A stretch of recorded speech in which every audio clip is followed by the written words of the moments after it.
My mother had been behaving strangely since my father had died. She hadn't talked to me for 2 days after the funeral, but I'd put it down to the grief she imagined she had to feel. It was a kind of metaphorical wearing of black without the inconvenience of all those dry cleaning bills.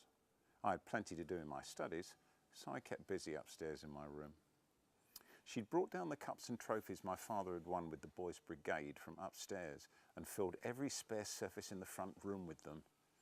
She'd also unpacked a wooden rations crate she'd found in the attic and had begun integrating its contents into our weekly menu of evening meals.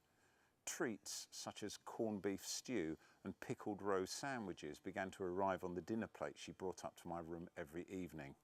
Perhaps it reminded her of him in some way. There'd been some house rule changes too.